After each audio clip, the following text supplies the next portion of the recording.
Professor, começo por si, em que acompanhamos também as declarações mais recentes, há instantes, de Pedro Sánchez, numa resposta àquilo que ontem Donald Trump ameaçou, cortar relações comerciais com Espanha. O que é que podemos aferir deste discurso de Pedro Sánchez? Ele que pediu que a guerra acabe, disse não à guerra, mas disse expressamente que aquilo que está a acontecer não vai trazer uma vida melhor ao mundo. Muito bem, muito obrigado pelo convite, antes de mais, bom dia. Eu creio que nós temos que situar este discurso de Sánchez e tudo o que está a ocorrer neste momento no Irão num quadro mais complexo. Nós não podemos esquecer que recentemente, e relativamente à Venezuela, os Estados Unidos da América, a administração norte-americana, a administração de Trump, determinou aquilo que seria a possibilidade de comércio e de transferência dos petróleos venezuelanos. Imediatamente percebendo-se que um dos países visados, isto agora passando a publicidade, mas mais diretamente uma empresa que todos nós conheceremos, que é a Repsol, teria um impacto direto e seria imediatamente prejudicada na utilização do petróleo venezuelano. E essa tensão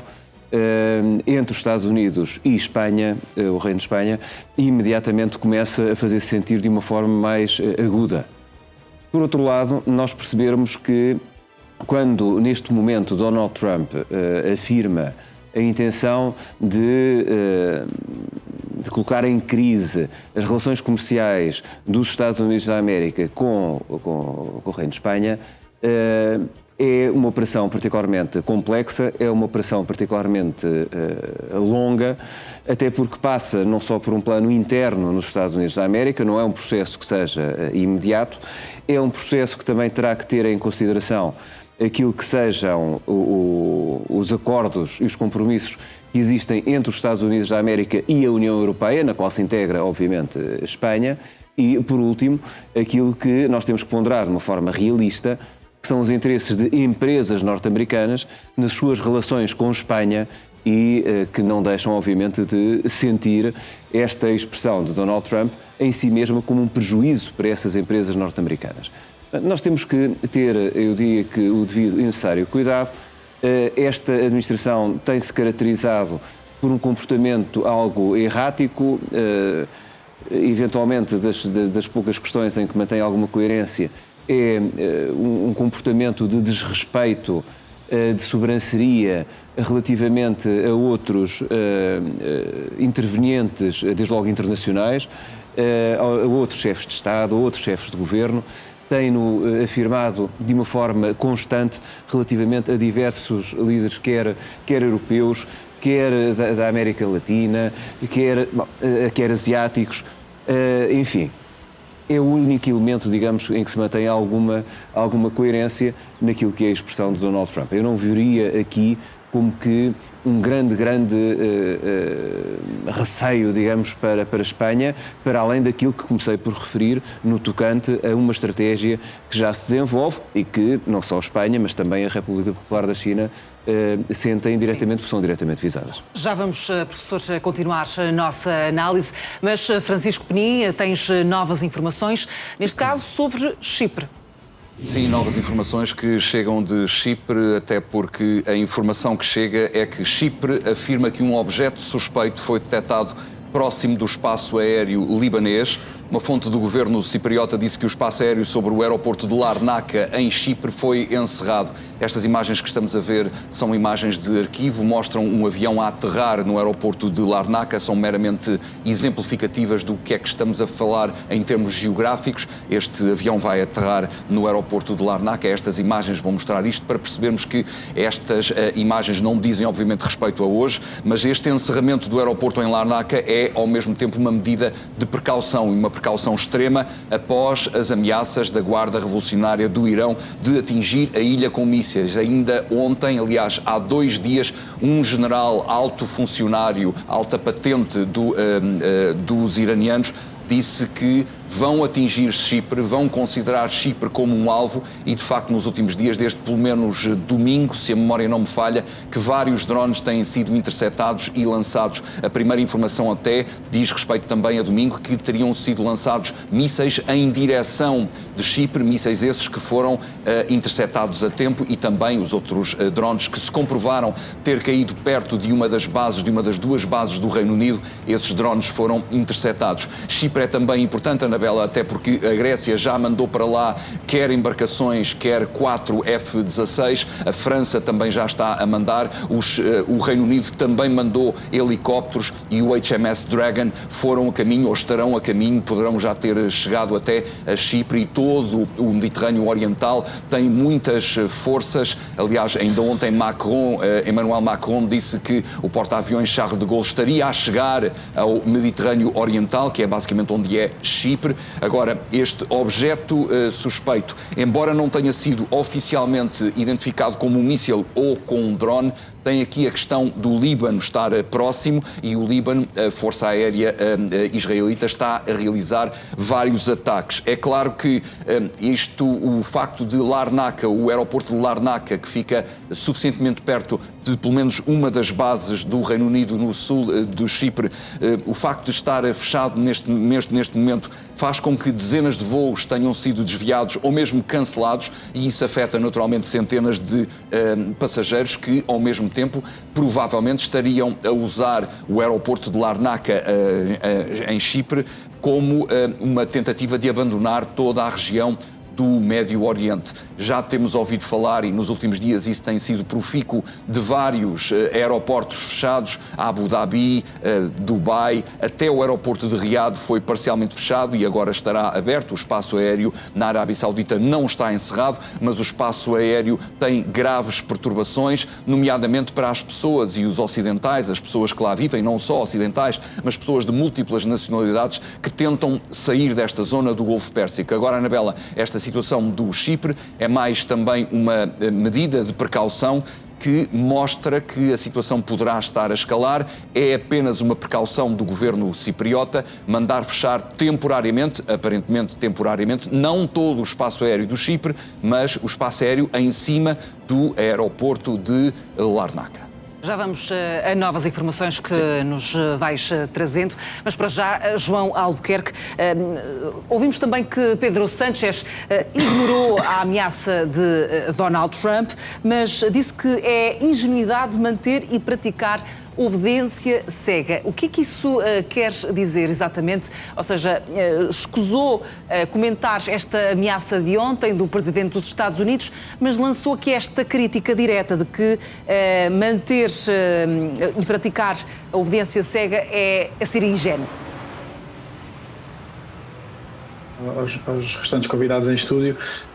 eu diria que nós parece que estamos aqui no regresso ao passado, em particular ao início do milénio e à invasão que os Estados Unidos na altura fizeram ao Iraque na sequência do 11 de setembro, com obviamente algumas diferenças, e duas delas que não são de sumenos importância. A primeira, o facto de, ao contrário daquilo que aconteceu em 2003,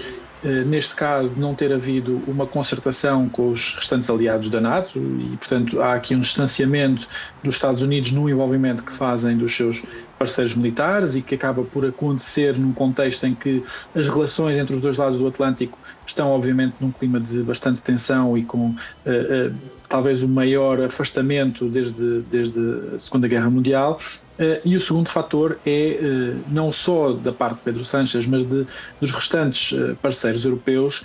ter havido uma tentativa de aconselhamento a uma acalmia das tensões e um distanciamento do envolvimento na participação em qualquer ação militar. Isso aconteceu com o aliado mais direto dos Estados Unidos, o Reino Unido, que apesar de no final ter permitido a utilização das suas bases, garantiu que não ia estar envolvido em qualquer operação militar. Aconteceu com a resposta que o presidente francês deu de dizer que não acreditava numa mudança de regime no Irão através de uma ameaça militar e de bombardeamentos aéreos, e obviamente esta reação mais enérgica do governo espanhol e de Pedro Sánchez, que obviamente se coloca como principal rosto desta oposição à operação que os Estados Unidos e Israel levam a cabo no Irão. E, portanto, obviamente há aqui, de certa maneira, um sentimento de regresso ao passado, com estas nuances que são bastante importantes, porque, no meu entender, demonstram não só uma aprendizagem da parte dos países europeus na forma como as coisas aconteceram no início do milénio, mas também pelo facto de nós sabermos normalmente como é que este tipo de operações começa e nunca sabermos como é que ela acaba e que resultados e repercussões elas estão a ter. Sobretudo quando nós vemos, e eu acho que esse é também um fator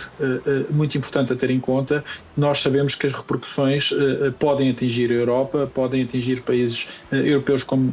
estamos a ver, e portanto a União Europeia está numa situação bastante diferente do que aquela que tinha acontecido no passado e sobretudo com muita cautela em relação a qualquer envolvimento numa operação desta natureza levada a cabo unilateralmente pelos Estados Unidos e por Israel. Pedro Trovão do Rosário, hoje deverá ser escolhido o sucessor de Ali Khamenei, será um dos filhos de Khamenei, o líder supremo do Irão. Foi eliminado num dos primeiros ataques do último sábado, mas a verdade é que já ouvimos hoje ameaças diretas ao novo líder supremo, ao futuro, a quem suceder, e expressam também que quem quer que seja será eliminado. Esta será uma estratégia por parte do governo de Israel ameaçar, eliminar todos aqueles que possam assumir agora o poder no Irão? Muito bem.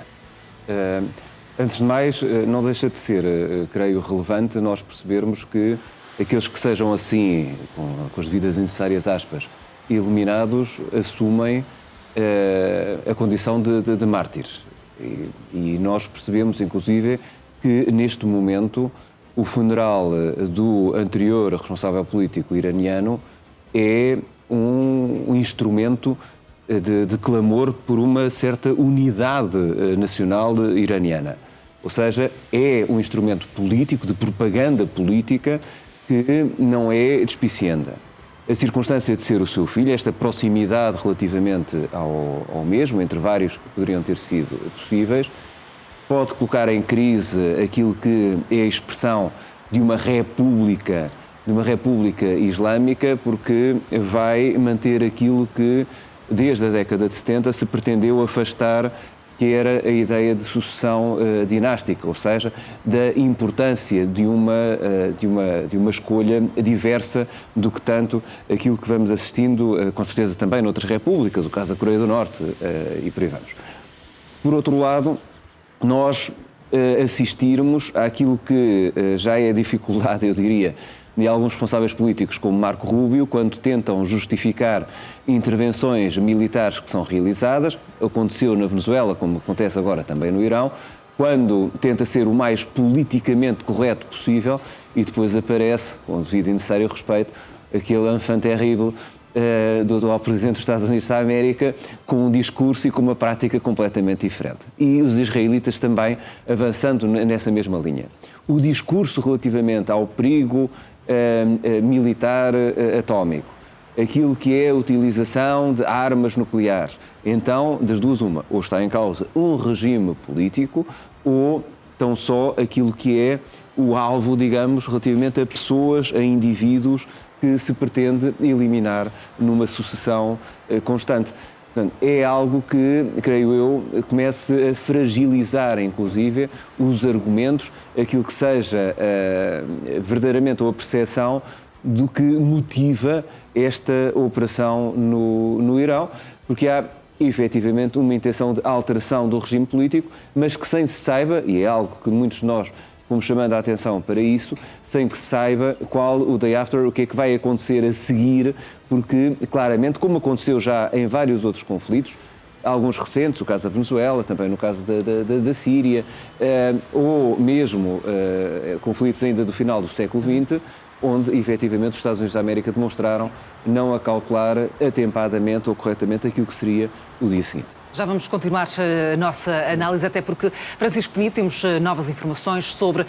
Israel, que conseguiu abater um caça iraniano. Sim, o exército de Israel está a afirmar ter abatido um caça iraniano sobre os céus de Teherão. A acontecer, a confirmar-se, é a primeira vez que isto acontece. O porta-voz das Forças de Defesa de Israel confirmou que um caça da Força Aérea iraniana foi interceptado e abatido por aviões israelitas durante um combate aéreo sobre a capital, Teherão. Mais uma vez, este incidente a ter acontecido é a primeira vez que combates com caças tripulados ocorrem diretamente sobre os céus de Teherão, e embora essa informação tenha de ser também confirmada, mas estará a ser confirmada pelo um porta-voz da IDF, ou seja, das Forças de Defesa de Israel. É claro que não temos imagens disso e também não sabemos que aviões é que estavam aqui a travar um duelo. Admite-se que poderá ter sido um avião israelita, um F-35, que pode ter abatido um Sukhoi iraniano, um F-14 iraniano. A ter acontecido, de novo, esta é a primeira vez que se registram combates nos céus de Teherão entre aviões de um lado e de outro, até porque essa informação tem sido muito reservada. Portanto, Anabela, esta informação a confirmar-se, se de facto Israel abateu um caça por cima de Teherão, é mais um exemplo do quão sérios estão a levar as forças israelitas e também os norte-americanos neste ataque. É inevitável que isto aconteça, mas friso, no 5º dia é a primeira vez que isto está a aparecer na imprensa. E importa também referir que trata-se de um jato iraniano de fabrico russo e também iraniano, o que prova também que muito do material que o Irão está a usar, material militar que está a usar, é de facto fornecido também pela Rússia. Essa é uma possibilidade, porque o Irão tem como aliado, grande aliado, a Rússia, tal como a China, são 3 grandes aliados, e o Irão comprou alguns Sukhois mais recentes, que aliás já tinham sido 2 abatidos pelas forças de defesa antiaérea do Qatar, penso que há 48 horas, mais ou menos há 48 horas, já estamos no 5º dia da guerra, mas é a primeira vez que há um combate aéreo, melhor dizendo, é a primeira vez que há informação sobre que decorrem combates aéreos entre caças das duas forças, nomeadamente sobre os céus de Teherão. João Albuquerque, continuamos também a nossa análise, até porque o Estreito de Hormuz estará encerrado, está restrito apenas a navios iranianos, a petroleiros iranianos, mas agora temos outra informação de que os navios chineses também poderão passar